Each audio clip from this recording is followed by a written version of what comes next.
नमः शिवाय। प्रिय दर्शकों, आपका स्वागत है हमारे चैनल पर। आज हम एक दिव्य यात्रा की शुरुआत कर रहे हैं, महाशिव पुराण के रहस्यमय और पावन कथाओं की श्रृंखला।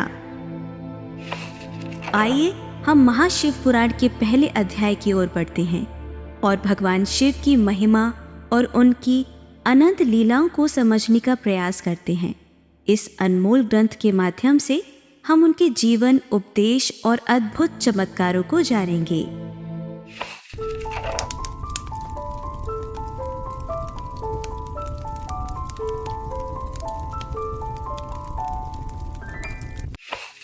श्री शिव पुराण महात्म्य। भवाब्ध मग्नम दीनम माम समुद्धर भवानवाद कर्म ग्राह ग्रहितांग दासो अहम तव शंकर। शौनक जी के साधन विषयक प्रश्न करने पर सूत जी का उन्हें शिव पुराण की उत्कृष्ट महिमा सुनाना। आज हम इसका अध्ययन करेंगे। श्री शौनक जी ने पूछा, महाज्ञानी सूत जी, आप संपूर्ण सिद्धांतों की ज्ञाता हैं। प्रभु, मुझसे पुराणों की कथाओं के सार तत्व का विशेष रूप से वर्णन कीजिए।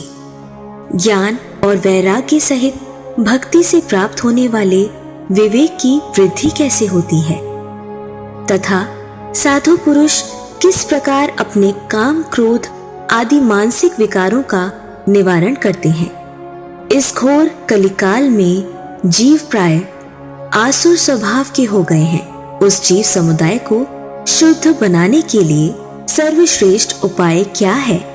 आप इस समय मुझे ऐसा कोई शाश्वत साधन बताइए जो कल्याणकारी वस्तुओं में भी सबसे उत्कृष्ट एवं परम मंगलकारी हो तथा पवित्र करने वाले उपायों में भी सर्वोत्तम पवित्र कारक उपाय हो।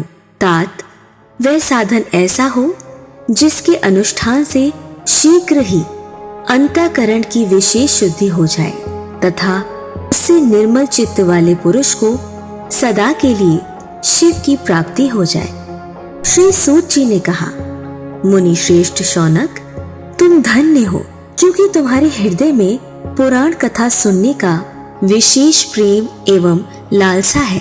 इसलिए मैं शुद्ध बुद्धि से विचार कर तुमसे परम उत्तम शास्त्र का वर्णन करता हूँ। वत्स, वह संपूर्ण शास्त्रों के सिद्धांत से संपन्न, भक्ति आदि को बढ़ाने वाला तथा भगवान शिव को संतुष्ट करने वाला है। कानों के लिए रसायन, अमृत स्वरूप तथा दिव्य है। तुम उसे श्रवण करो। मुनि, वह परम उत्तम शास्त्र है शिव पुराण, जिसका पूर्व काल में भगवान शिव ने ही प्रवचन किया था। यह काल रूपी सर्प से प्राप्त होने वाले महान त्रास का विनाश करने वाला उत्तम साधन है। गुरुदेव व्यास ने सनत कुमार मुनि का उपदेश पाकर बड़े आदर से संक्षेप में ही इस पुराण का प्रतिपादन किया है।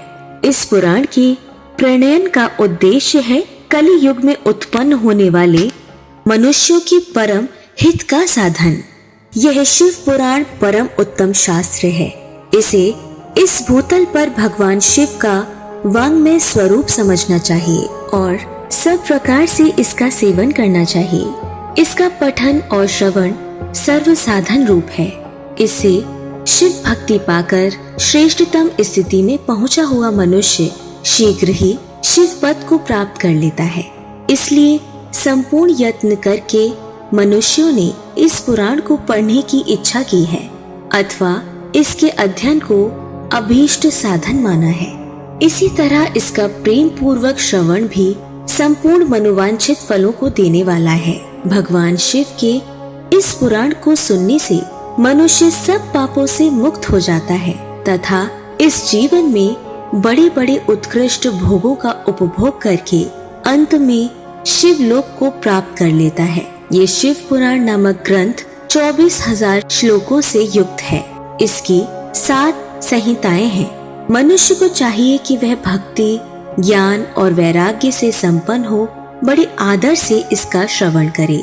7 संहिताओं से युक्त ये दिव्य शिव पुराण पर ब्रह्म परमात्मा के समान विराजमान है और सबसे उत्कृष्ट गति प्रदान करने वाला है, जो निरंतर अनुसंधान पूर्वक इस शिव पुराण को बाँचता है अथवा नित्य प्रेम पूर्वक इसका पाठ मात्र करता है, वह पुण्य आत्मा है, इसमें संशय नहीं है। जो उत्तम बुद्धि वाला पुरुष अंत काल में भक्ति पूर्वक इस पुराण को सुनता है, उस पर अत्यंत प्रसन्न हुए भगवान महेश्वर उसे अपना पद प्रदान करते हैं। जो प्रतिदिन आदर पूर्वक इस शिव पुराण का पूजन करता है, वह इस संसार में संपूर्ण भोगों को भोग कर अंत में भगवान शिव के पद को प्राप्त कर लेता है। जो प्रतिदिन आलस्य रहित हो, रेशमी वस्त्र आदि के वेष्टन से इस शिव पुराण का सत्कार करता है, वह सदा सुखी होता है। यह शिव पुराण निर्मल तथा भगवान शिव का सर्वस्व है। जो इहलोक और परलोक में भी सुख चाहता हो, उसे आदर के साथ प्रयत्न पूर्वक इसका सेवन करना चाहिए। ये निर्मल एवं उत्तम शिव पुराण धर्म, अर्थ, काम और मोक्ष रूप चारों पुरुषार्थों को देने वाला है। अतः सदा प्रेम पूर्वक इसका श्रवण एवं विशेष पाठ करना चाहिए। ये था अध्याय 1।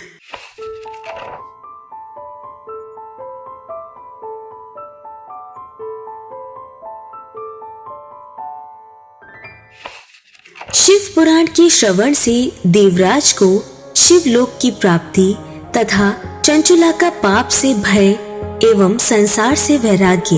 अब हम इसका अध्ययन करेंगे। श्री शौनक जी ने कहा, महाभाग सूत जी, आप धन्य हैं, परमार्थ तत्व की ज्ञाता हैं। आपने कृपा करके हम लोगों को ये बड़ी अद्भुत एवं दिव्य कथा सुनाई है। भूतल पर इस कथा के समान कल्याण का सर्वश्रेष्ठ साधन दूसरा कोई नहीं है। ये बात हमने आज आपकी कृपा से निश्चय पूर्वक समझ ली। सूत जी, कलयुग में इस कथा के द्वारा कौन कौन से पापी शुद्ध होते हैं, उन्हें कृपा पूर्वक बताइए और इस जगत को कृतार्थ कीजिए। सूत जी बोले, मुने, जो मनुष्य पापी, दुराचारी, खल तथा काम क्रोध आदि में निरंतर डूबे रहने वाले हैं, वे भी इस पुराण के श्रवण पठन से अवश्य ही शुद्ध हो जाते हैं। इसी विषय में जानकर मुनि इस प्राचीन इतिहास का उदाहरण दिया करते हैं, जिसके श्रवण मात्र से पापों का पूर्णतया नाश हो जाता है। पहले की बात है, कहीं किरातों के नगर में एक ब्राह्मण रहता था, जो ज्ञान में अत्यंत दुर्बल, दरिद्र, रस बेचने वाला तथा वैदिक धर्म से विमुख था। वह स्नान, संध्या आदि कर्मों से भ्रष्ट हो गया था और वैश्य वृत्ति में तत्पर रहता था। उसका नाम था देवराज।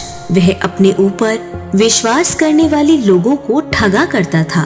उसने ब्राह्मणों, क्षत्रियों, वैश्यों, शूद्रों तथा दूसरों को भी अनेक बहानों से मारकर उनका धन हड़प लिया था, परंतु उस पापी का थोड़ा सा भी धन कभी धर्म के काम में नहीं लगा था। वह वैश्यागामी तथा सब प्रकार से आचार भ्रष्ट था। एक दिन घूमता घामता वह दैव्य लोक से प्रतिष्ठानपुर में जा पहुंचा। वहां उसने एक शिवालय देखा, जहां बहुत से साधु महात्मा एकत्र हुए थे। देवराज उस शिवालय में ठहर गया, किंतु वहां उस ब्राह्मण को ज्वर आ गया। उस ज्वर से उसको बड़ी पीड़ा होने लगी। वहां एक ब्राह्मण देवता शिव पुराण की कथा सुना रहे थे। ज्वर में पड़ा हुआ देवराज ब्राह्मण के मुखार बिंद से निकली हुई उस शिव कथा को निरंतर सुनता रहा। 1 मास के बाद वह ज्वर से अत्यंत पीड़ित होकर चल बसा। यमराज के दूत आए और उसे पाशों से बांधकर बलपूर्वक यमपुरी में ले गए। इतने में ही शिवलोक से भगवान शिव के पार्षद गण आ गए। उनके गौर अंग कर्पूर के समान उज्जवल थे, हाथ त्रिशूल से सुशोभित हो रहे थे। उनके संपूर्ण अंग भस्म से उद्भासित थे और रुद्राक्ष की मालाएं उनके शरीर की शोभा बढ़ा रही थी। वे सब के सब क्रोध पूर्वक यमपुरी में गए और यमराज के दूतों को मार पीट कर बारंबार धमकाकर उन्होंने देवराज को उनके चंगुल से छुड़ा लिया और अत्यंत अद्भुत विमान पर बिठाकर जब वे शिवदूत कैलाश जाने को उद्यत हुए, उस समय यमपुरी में बड़ा भारी कोलाहल मच गया। उस कोलाहल को सुनकर धर्मराज अपने भवन से बाहर आए। साक्षात दूसरे रुद्रों के समान प्रतीत होने वाले उन चारों दूतों को देखकर धर्माज्ञ धर्मराज ने उनका विधि पूर्वक पूजन किया और ज्ञान दृष्टि से देखकर सारा वृतांत जान लिया। उन्होंने भय के कारण भगवान शिव के उन महात्मा दूतों से कोई बात नहीं पूछी, उल्टे उन सब की पूजा एवं प्रार्थना की। तत्पश्चात वे शिव दूत कैलाश को चले गए और वहां पहुंचकर उन्होंने उस ब्राह्मण को दया सागर सांब शिव के हाथों में दे दिया। शौनक जी ने कहा, महाभाग सूत जी, आप सर्वज्ञ हैं। महात्मे, आपका कृपा प्रसाद से मैं बारंबार कृतार्थ हुआ। इस इतिहास को सुनकर मेरा मन अत्यंत आनंद में निमग्न हो रहा है। अतः अब भगवान शिव में प्रेम बढ़ाने वाली शिव संबंधिनी दूसरी कथाओं को भी कहिए। सूत जी बोले, शौनक सुनो, मैं तुम्हारे सामने गोपनीय कथा वस्तु का भी वर्णन करूंगा, क्योंकि तुम शिव भक्तों में अग्रगण्य तथा वेद वेदताओं में श्रेष्ठ हो। समुद्र के निकटवर्ती प्रदेश में एक वाष्टकल नामक ग्राम है, जहाँ वैदिक धर्म से विमुख महापापी द्विज निवास करते हैं। वे सब के सब बड़े दुष्ट हैं। उनका मन दूषित विषय भोगों में ही लगा रहता है। वे न देवताओं पर विश्वास करते हैं न भाग्य पर। वे सभी कुटिल वृत्ति वाले हैं। किसानी करते और भ्रांति भ्रांति की घातक अस्त्र शस्त्र रखते हैं। वे व्यभिचारी और खल हैं। ज्ञान, वैराग्य तथा सद्धर्म का सेवन मनुष्य के लिए परम पुरुषार्थ है। इस बात को वे बिल्कुल नहीं जानते हैं। वे सभी पशु बुद्धि वाले हैं। जहाँ के द्विज ऐसे हों, वहाँ के अन्य वर्णों के विषय में क्या कहा जाए। अन्य वर्णों के लोग भी उन्हीं की भांति कुत्सित विचार रखने वाले, स्वधर्म विमुख एवं खल हैं। वे सदा कुकर्म में लगे रहते हैं और नित्य विषय भोगों में ही डूबे रहते हैं। वहाँ की सब स्त्रियां भी कुटिल स्वभाव की, स्वेच्छाचारिणी, पापासक्त, कुत्सित विचार वाली और व्यभिचारिणी हैं। वे सद्व्यवहार तथा सदाचार से सर्वथा शून्य हैं। इस प्रकार वहाँ दुष्टों का ही निवास है। उस वाष्कल नामक ग्राम में किसी समय एक बिंदुक नामधारी ब्राह्मण रहता था। वह बड़ा अधम था, दुरात्मा और महापापी था। यद्यपि उसकी स्त्री बड़ी सुंदरी थी, तो भी वह कुमार्ग पर ही चलता था। उसकी पत्नी का नाम चंचुला था। वह सदा उत्तम धर्म के पालन में लगी रहती थी, तो भी उसे छोड़कर वह दुष्ट ब्राह्मण वैश्यगामी हो गया था। इस तरह कुकर्म में लगे हुए उस बंदुक के बहुत वर्ष व्यतीत हो गए। उसकी स्त्री चंचुला काम से पीड़ित होने पर भी सर्व धर्म नाश के भय से कलेश सहकर भी दीर्घ काल तक धर्म से भ्रष्ट नहीं हुई, परंतु दुराचारी पति के आचरण से प्रभावित हो आगे चलकर वह स्त्री भी दुराचारिणी हो गई। इस तरह दुराचार में डूबे हुए उन मूढ़ चित्त वाले पति पत्नी का बहुत सा समय व्यर्थ बीत गया।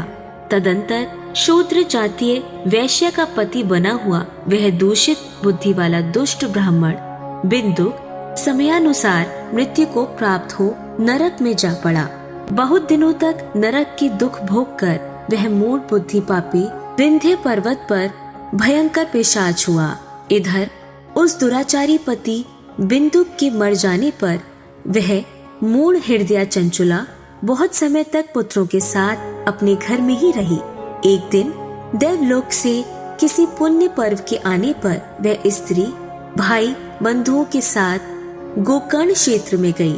तीर्थ यात्रियों के संग से उसने भी उस समय जाकर किसी तीर्थ के जल में स्नान किया। फिर वह साधारणतया बंधुजनों के साथ यत्र तत्र घूमने लगी। घूमती घामती किसी देव मंदिर में गई और वहां उसने एक देवज्ञ ब्राह्मण के मुख से भगवान शिव की परम पवित्र एवं मंगलकारिणी उत्तम पौराणिक कथा सुनी। कथावाचक ब्राह्मण कह रहे थे कि जो स्त्रियां पर पुरुषों के साथ व्यभिचार जाती हैं, तब यमराज के दूत उनकी योनि में तपे हुए लोहे का परिख डालते हैं। पौराणिक ब्राह्मण के मुख से यह वैराग्य बढ़ाने वाली कथा सुनकर चंचुला भय से व्याकुल हो वहाँ कांपने लगी। जब कथा समाप्त हुई और सुनने वाले सब लोग वहाँ से बाहर चले गए, तब वह भयभीत नारी एकांत में शिव पुराण की कथा बांचने वाले उन ब्राह्मण देवता से बोली। चंचुला ने कहा, ब्राह्मण, मैं अपने धर्म को नहीं जानती थी, इसलिए मेरे द्वारा बड़ा दुराचार हुआ है। स्वामिन, मेरे ऊपर अनुपम कृपा करके आप मेरा उद्धार कीजिए। आज आपके वैराग्य रस से ओतप्रोत इस प्रवचन को सुनकर मुझे बड़ा भय लग रहा है। मैं कांप उठी हूँ और मुझे इस संसार से वैराग्य हो गया है। मुझ मूढ़ चित्त वाली पापिनी को धिक्कार है। मैं सर्वथा निंदा की योग्य हूँ, कुत्सित विषयों में फंसी हुई हूँ और अपने धर्म से विमुख हो गई हूँ। हाय, न जाने किस किस घोर कष्टदायक दुर्गति में मुझे पड़ना पड़ेगा और वहाँ कौन बुद्धिमान पुरुष को मार्ग में मन लगाने वाली मुझ पापिनी का साथ देगा। मृत्यु काल में उन भयंकर यमदूतों को मैं कैसे देखूंगी। जब वे बलपूर्वक मेरे गले में फंदे डालकर मुझे बांधेंगे, तब मैं कैसे धीरज धारण कर सकूंगी। नरक में जब मेरे शरीर के टुकड़े टुकड़े किए जाएंगे, उस समय विशेष दुख देने वाली उस महायातना को मैं वहाँ कैसे सहूंगी।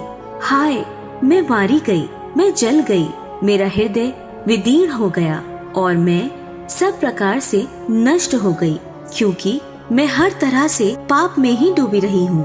ब्राह्मण, आप ही मेरे गुरु, आप ही माता और आप ही पिता हैं। आपकी शरण में आई हुई मुझ दीन अबला का आप ही उद्धार कीजिए। सूत जी कहते हैं, शौनक, इस प्रकार खेद और वैराग्य से युक्त हुई चंचुला ब्राह्मण देवता के दोनों चरणों में गिर पड़ी।